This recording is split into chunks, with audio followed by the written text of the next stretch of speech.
The Genestealer Cult have two prominent Psykers, the Patriarch and the Magus. In 10th edition, have they been nerfed? And if so, how bad?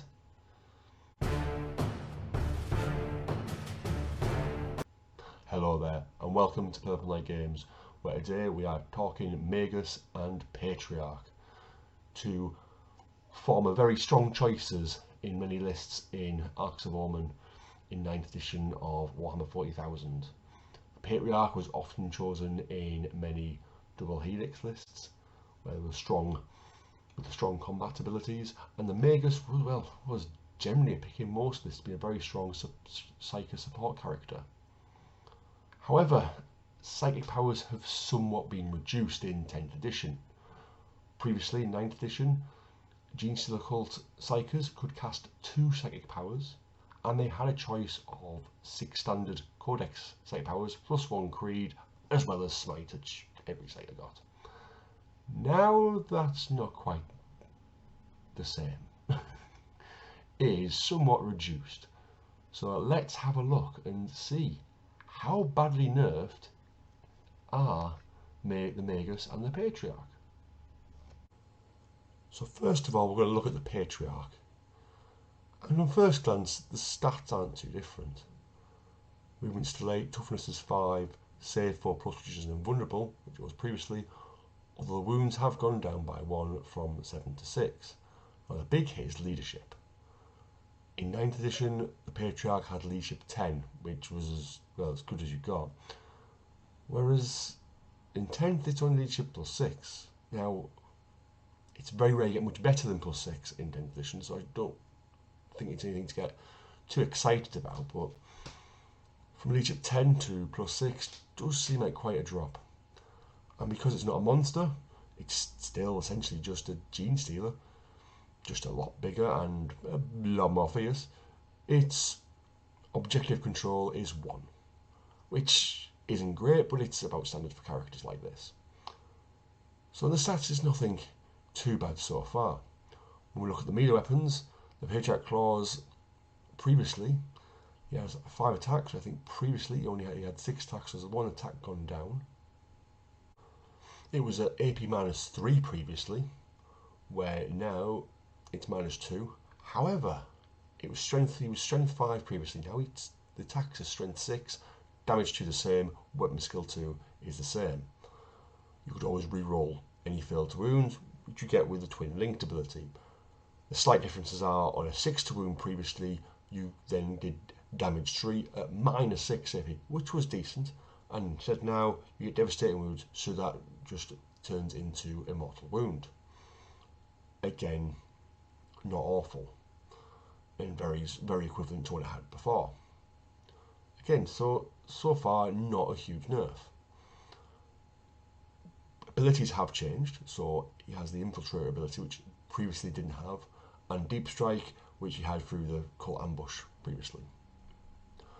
Might from Beyond was a psychic power. Now it's one of his abilities where he gives the unit he leads. He can only lead pure strength Genestealers, so pure strength Genestealers gain the Devastating Wounds ability. Again, quite a nice little upgrade.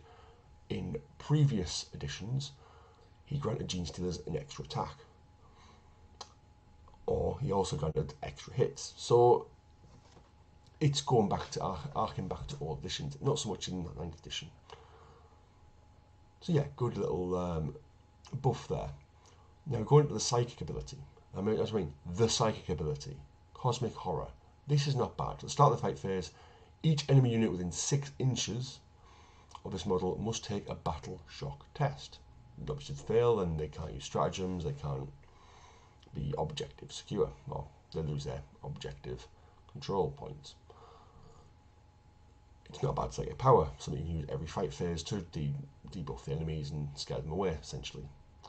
And with your Psychic Familiar, once a battle, you can make it at 12 inches. Brilliant. But that's it. That's all you get for psychic powers. Previously, you could cast 2. Now you get this 1 ability. So there's no case of casting this and then smiting someone, or buffing another nearby unit, or removing Overwatch, which you could previously. No, this is all you get. You get this 1 ability. So in terms of a Psyker, he has been very much nerfed. from multiple powers to this one power, which is not awful. It has utility, but it's not great. So looking at the Patriarch, in terms of psychic abilities, it appears to be very heavily nerfed, certainly with no offensive psychic capabilities, and not even any way of buffing units around them with psychic powers, which they could before, or debuffing the enemy in terms of removing things like Overwatch. But the Cosmic Horror Sight power is not bad. It's very usable and not too bad. But it does leave the Patriarch feeling rather weak. So is it really worth taking a Patriarch? Well, let me look at the points. A Patriarch is 85 points. Previously, the Patriarch was 140 points. The Patriarch is probably worth it for 85 points, is very much worth it. Especially leading a group of Genestealers, you can infiltrate, and even though the Patriarch itself has lost its ability to advance and charge, when it's with pure strain Genestealers, it has that ability. So you can infiltrate, you can move 8 inches, you can advance, and you can charge, and within the fight phase, you can then debuff any units around you as within 6 inches or 12 inches. So yeah, still very impactful, still very much worth taking, especially for 85 points. 140 points, you probably think going to be leaving this thing on the sidelines. It's just too expensive. But for 85 points, certainly with a unit of Genestealers, yeah, the Patriarch still look like it's in business. So we're moving on now to the Magus. Their stats are very similar. Toughness 3, 5 save, 6-inch movement, 4 wounds, all the same as before. Objective control 1, same as all characters, or most characters, that's fine. And leadership was previously 9 in 9th edition, it's now +6. Again, as we discussed with the Patriarch, in 10th edition, leadership 6 plus is usually as good as you get. Not many get +5. So it's not awful. And when you lead, and she is a leader, so she can lead acolytes, and she can lead neophytes and metamorphs. So a good choice of what she can lead, and that unit then gets leadership 6 rather than leadership 7. So there's a little bit of a benefit there.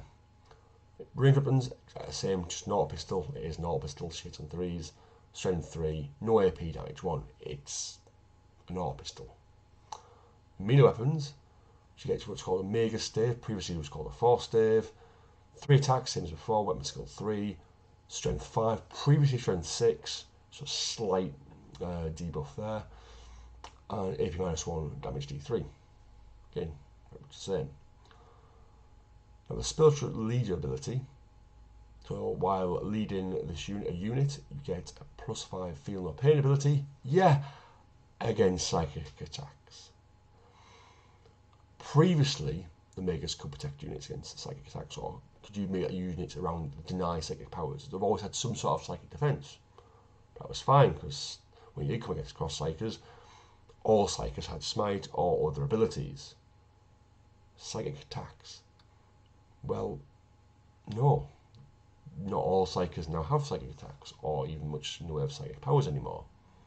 It's worth saying the Magus doesn't have a psychic attack, or in terms of psychic range attack, the melee attack counts as psychic.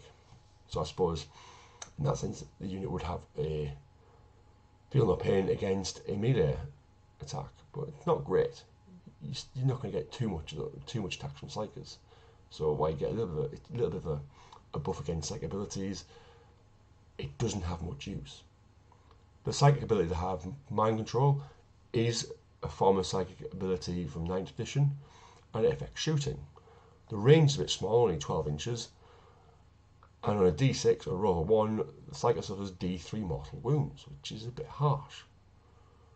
Now, the Magus has 4 wounds, so even if you roll a 3 or a 6, roll your maximum D3, then you will be alive on 1 wound still, so you're not going to die outright at least. On a 2 to 5, to the end of the phase, each time model in that enemy unit makes an attack, strike 1 to the hit rolls. But on a 6, this is the big thing, it actually makes this power really good, the enemy unit is unable to shoot that phase. So you can just take, potentially, a 1 in 6 chance of a unit just not shooting. So any good shooting unit thinking Marine Desolators for instance, if you can get within 12 inches that is, can deep strike. So you can get within 12 inches, and when in the shooting phase you can say, nope, you're not shooting, or hope to say you're not shooting. But then again, you have the same chance of stopping them shooting as you do of taking D3 mortal wounds. Even a -1 is going to be better than nothing, I suppose. So in combat patrol, the Magus is walking around without a psychic power. Not really the best sort of Psyker there. And the Magus just feels weak without a ranged psychic ability. They see a very utility now, and very much just uses a leader to give a man a bit of buffing to the unit, and to try and get close enough to use your psychic ability to stop things from shooting. But you're going from an auto take to wondering whether they're actually worth it. But is the Magus worth it? Well, the points release came through, and that sort of gave us some indication. A Magus is only 50 points. So pretty cheap. The same as an Icon Ward. Icon Ward gives the whole unit 5+ feel no pain straight up. So you've got something to work out there, is which ability you want. It is still worth taking a Magus just to start annoying people with this psychic ability. Just try and turn off some shooting. If you take some mortal wounds, you take some mortal wounds. But yeah, if you can stop a unit from shooting, or you can make it hard for them to shoot, generally I think it's a good ability.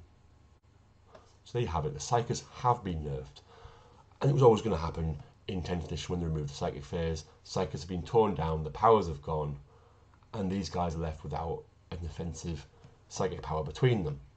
But they do have utility, and their points value make them worth it. Only 50 points for Magus, where it was previously 80. It gives a little bit of buffing, and you can turn shooting down or even off from an enemy unit. Whereas the Patriarch, you can induce battle shock tests. Yeah, they may pass, but it can be annoying. And with Pure Genestealers, it keeps being quite strong. And for 85 points, it's very cheap. Only 10 points more expensive than the Abominant, which is currently sold out on Games Workshop because they're very much worth taking. So yeah, they've been nerfed, but they're still worth putting in your army list. They still have some utility. They're still not too bad. So yeah, the Farmed Emperor is a bit meh with the nerf, but hey, they're still going to kill some Space Marines and some Imperium and welcome in the Day of Ascension. So thank you very much for watching. Please leave a comment, leave a like, and let me know what you think. Are you going to include the Patriarch and the Magus in your lists, or do you think they're just not worth taking now? Or rather, the contrary, since you can take 3 Magus now, are you going to include 3 in the list? Let me know in the comments below. Thank you very much for watching, and I'll see you again soon. Goodbye.